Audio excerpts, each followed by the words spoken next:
very sorry to say this, but there has been a campaign of falsehood about this whole sorry episode, and it has disserved the American public. As I said earlier, facing up to the questions of our use of torture is hard enough. It is worse when people are misled and don't know the whole truth, and so can't form an informed opinion, and instead quarrel over irrelevancies and false premises. I will warn you, the record is bad, and the presumption of truth that executive officials and agencies should ordinarily enjoy is now hard to justify. We've been misled about nearly every aspect of this program. I want my colleagues and the American public to know that, measured against the information I've been able to gain access to, the storyline that we have been led to believe, the storyline about waterboarding that we have been sold, is false in every one of its dimensions. Democratic Senator Sheldon Whitehouse of Rhode Island giving a long, indignant, impassioned speech on the Senate floor last night about torture, warning essentially that everything we think we know about it, at least everything we've been told about it officially, is wrong. And as of today, we can report that we're about to know a lot more. A bunch of probably very inflammatory new information is about to drop on the issue of torture. First, the New York Times reports that the CIA is about to show us whatever it is that was redacted in these transcripts that you see on the screen. These were released from the tribunals at Guantanamo. This is apparently the part of the transcripts where prisoners explained how they had been treated since being in U.S. custody. We are expected to get that stuff unredacted really soon, by Friday. Also, and this is a big one, the Justice Department has just said in a letter to a federal judge that it will finally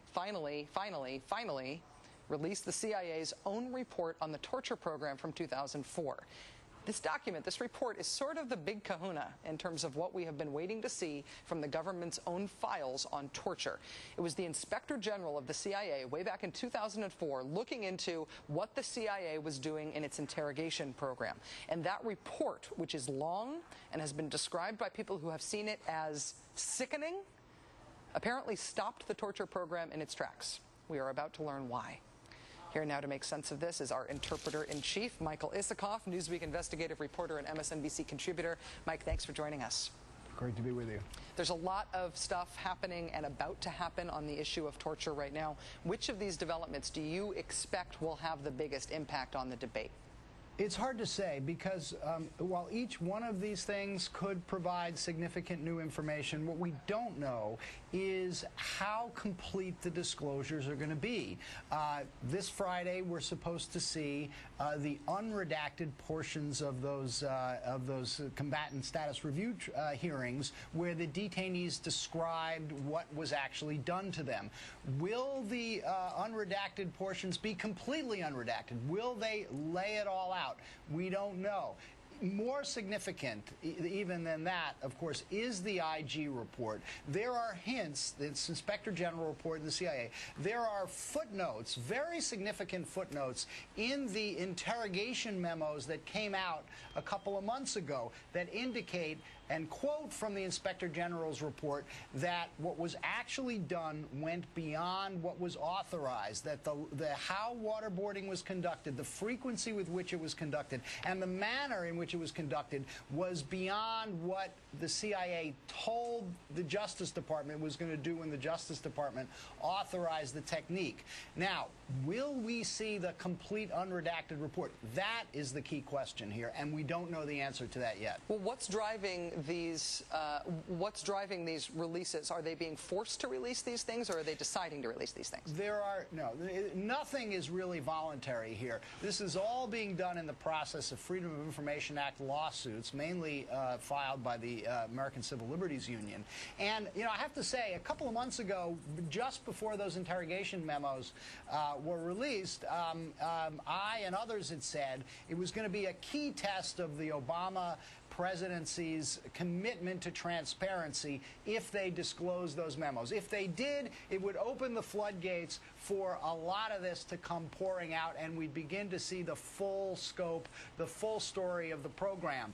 But what's actually turned out is, rather than that one disclosure being a big breakthrough, it's become trench warfare, document by document.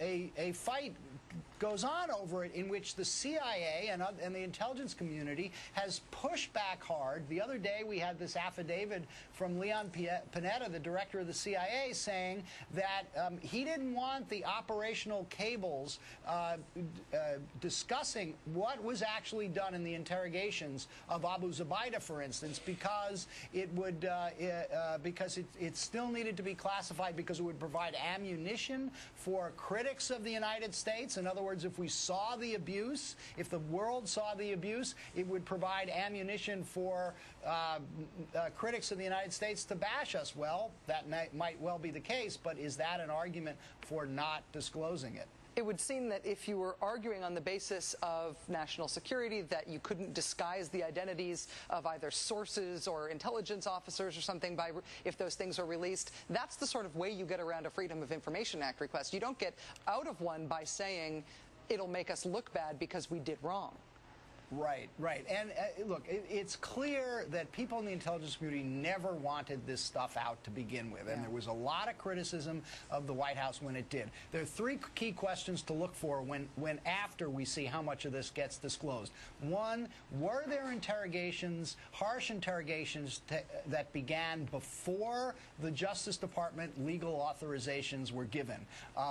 That's very key in terms of whether or not criminal acts were conducted before the authorizations. Number two, did they go beyond what was authorized? And number three, were the harsh interrogation techniques like waterboarding used for purposes other than what the CIA said they were being used for? I think this is something that what Senator Whitehouse was referring to.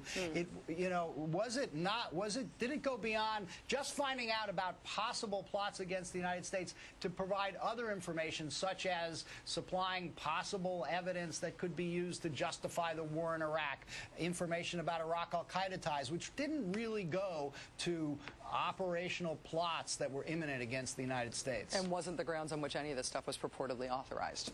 Exactly. Michael Isikoff, MSNBC contributor, investigative correspondent for Newsweek. Look forward to having you back when some of this stuff comes out over the next few days. Thanks, Mike.